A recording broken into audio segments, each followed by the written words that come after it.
Hello दोस्तों, welcome back to the Gad Engineer. आज हम डिस्कस करेंगे डिजाइन फॉर सेफ्टी के बारे में।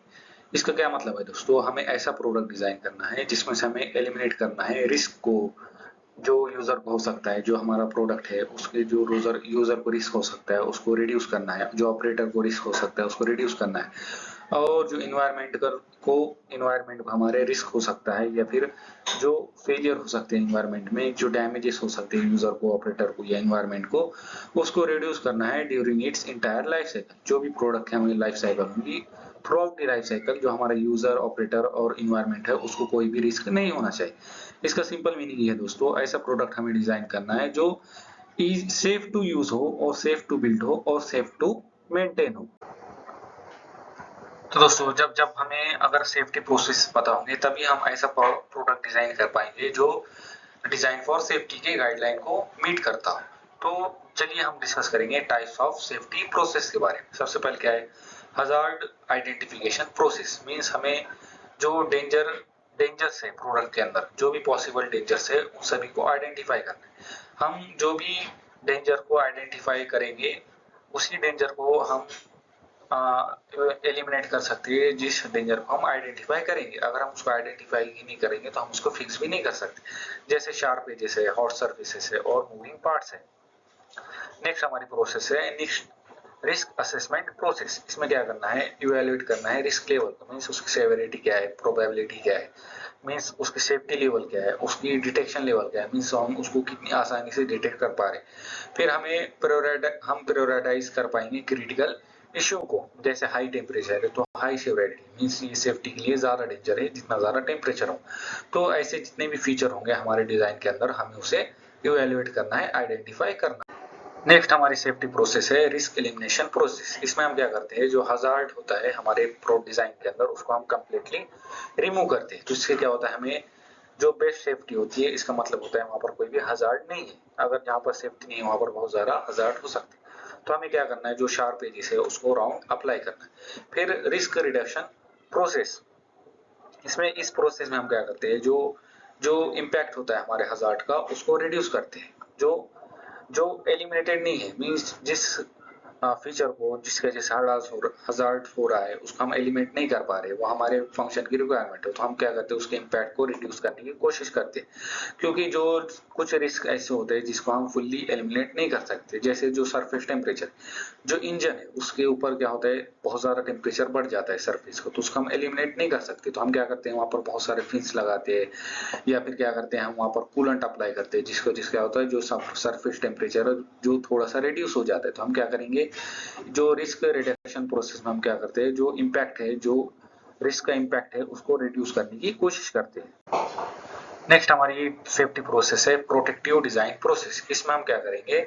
जो सेफ्टी फीचर है जैसे गार्ड्स है या कवर्स है उसका हमारे डिजाइन के अंदर ऐड करेंगे। तो इससे क्या होगा? जो डायरेक्ट कांटेक्ट होगा विद डेंजर वो प्रिवेंट होगा। और जो हमारे जैसे ये फैन को हमने क्या किया है? एक कवर लगाया है, रोटेटिंग शाफ्ट को हमने क्या किया? कवर लगाया है। तो इससे क्या हुआ है?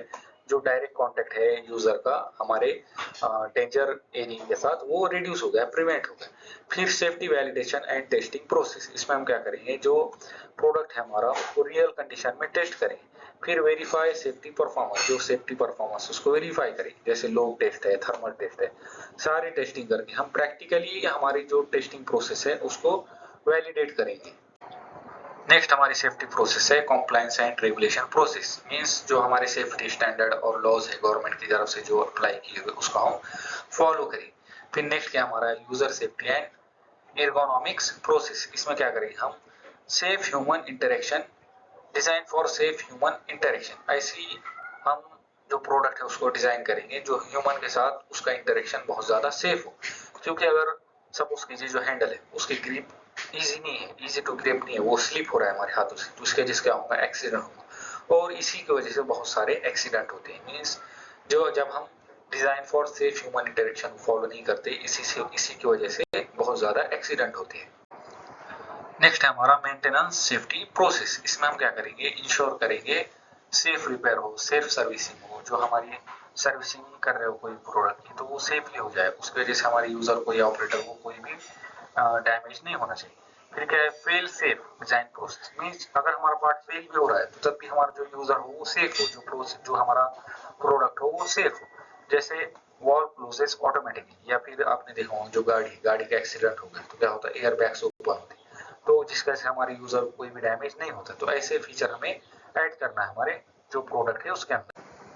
अब दोस्तों जब भी हम कोई प्रोडक्ट डिजाइन कर रहे होंगे तो हम कुछ गाइडलाइन को या कुछ प्रिंसिपल को हमारे दिमाग में रखेंगे व्हाइल डिजाइनिंग द प्रोडक्ट।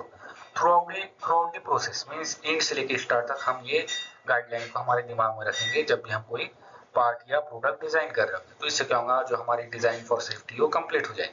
सबसे पहले हमारी गाइडलाइन या प्रिंसिपल क्या है, eliminate hazard at source means जो हजार्ड है वो हमारे प्रोडक्ट से हमें कंप्लीटली रिमूव करना है। इससे जिससे क्या होगा, हमारे पार्ट को कोई भी रिस्क नहीं होगा। तो इसका एग्जांपल क्या है, जो शार्प एजेस है वो हमारे पार्ट से हमें कंप्लीटली रिमूव करना है। क्यों? क्योंकि इसकी वजह से क्या होंगे, हमारे जो यूजर है जो ऑपरेटर है उसको इंजरी होगी। फिर क्या है, रिड्यूस रिस्क लेवल, जो रिस्क लेवल है उसको रिड्यूस करना है मींस कम से कम रिस्क पहुंचे जब भी हमारा प्रोडक्ट फेल हो, उसकी वजह से कम रिस्क हो हमारे यूजर को या ऑपरेटर को, ऐसा पार्ट हमें डिजाइन करना है। नेक्स्ट है हमारा यूज प्रोटेक्टिव मेजर्स मींस हमें वहां पर गार्ड्स अप्लाई करना है, शीट अप्लाई करना है, इंसुलेशन अप्लाई करना है, फिर क्या है, रिप्स अप्लाई करना है। तो इससे क्या होगा, जो यूजर है उसका प्रिवेंट होगा यूजर एक्सपोजर मींस अगर डिजाइन फेल भी हो जाएगा, फेल होने के चांसेस कम हो जाएंगे। फिर क्या है, apply fail safe design means ऐसा डिजाइन करना है हमारे जब हमारा डिजाइन फेल भी हो तो वो सेफली फेल हो। तो फेलियर इज अनअवॉइडेबल मींस कोई भी पार्ट हो दोस्तों वो फेल होने ही वाला है। तो हम चाहते हैं कि हमारा जो पार्ट है वो ऐसे फेल हो जिसकी वजह से हमारे यूजर को और ऑपरेटर को कम से कम रिस्क हो। नेक्स्ट हमारी गाइडलाइन है after apply factor safety means जो फैक्टर ऑफ सेफ्टी है उसको हमें कंसीडर करना है while designing the product. Suppose कीजिए चेयर है, तो इस पे हमने कंसीडर किया है कि इस पे 500 केजी तक हमने लोड अप्लाई हो सकता है। तो हम क्या करेंगे, वो 700 केजी तक ले जाएंगे। तो इसके वजह से क्या होगा, जो हमारा डिजाइन है वो और रिलायबल हो जाएगा। फिर क्या, avoid sharp corner and points, जो पॉइंट्स होंगे या शार्प कॉर्नर्स होंगे उसमें हमें क्या करना है, फ्लेट अप्लाई करना है, फिर राउंड अप्लाई करना है। तो इसके वजह से क्या होंगी, जो इंजरी है वो प्रिवेंट होगी। नेक्स्ट हमारी गाइडलाइन है इंश्योर स्ट्रक्चरल डिजाइन मींस ऐसा डिजाइन करना है हमें जो डिजाइन हमारा स्टेबल हो और स्ट्रॉन्ग हो। तो इसके वजह से क्या होगा, जो फेलियर होंगे वो कम होंगे और एक्सीडेंट भी कम होंगे।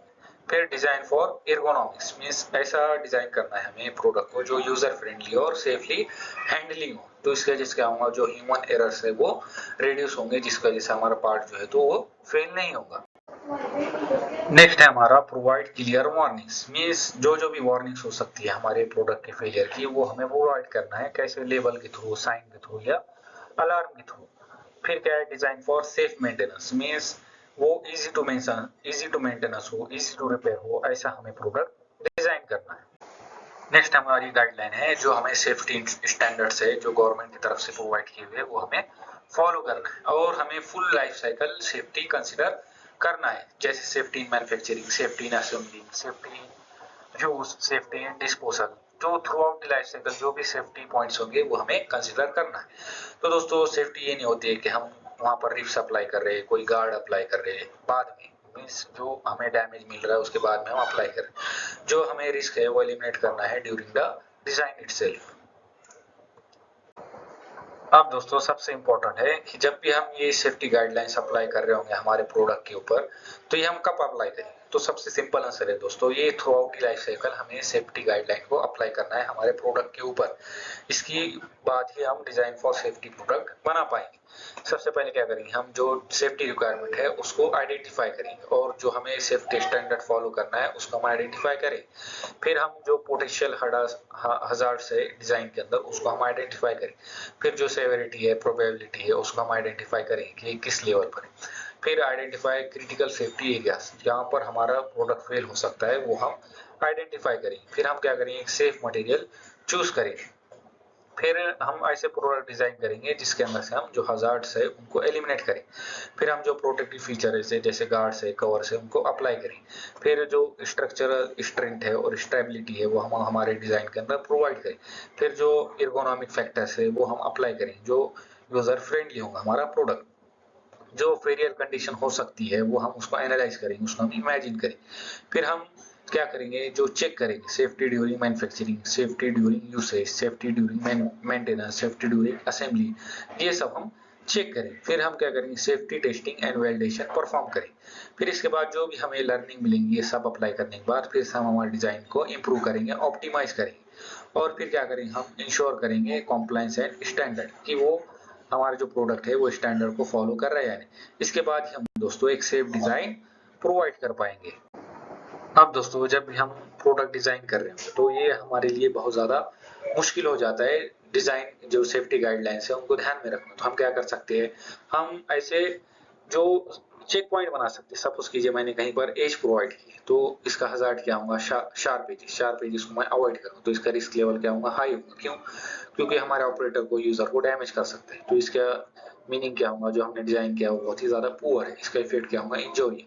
तो एक्शन रिक्वायर्ड एक्शन क्या होगा, हम वहां पर फिलेट को अप्लाई करेंगे और शार्प कार्नर को रिमूव करेंगे। उसकी प्रायोरिटी क्या होगी, हाई होगी। तो ऐसे ही हमने जितने भी फीचर डिफाइन किए हमारे कंपोनेंट के अंदर सबका हम चेक करेंगे वन बाय वन। तो डिजाइन फॉर सेफ्टी क्या इंश्योर कर सकता है, क्या करता है दोस्तों, जो प्रोडक्ट है वो ऐसा डिजाइन किया हुआ जिसकी वजह से मिनिमम रिस्क हो और जो प्रोटेक्टेड, जो यूजर को प्रोटेक्ट करे through out it's life cycle. तो दोस्तों अगर आपको वीडियो पसंद आया हो तो शेयर कीजिए अपने दोस्तों के साथ और लाइक और सब्सक्राइब कीजिए द गाइड इंजीनियर चैनल को। आपके सपोर्ट से चैनल ग्रो करेंगे और भी अमेजिंग वीडियोस आएंगे। और अगर आपको कोई भी डाउट हो तो आप कमेंट बॉक्स में कमेंट करके मुझे पूछ सकते हो। So thank you so much दोस्तों, मिलते हैं नेक्स्ट वीडियो।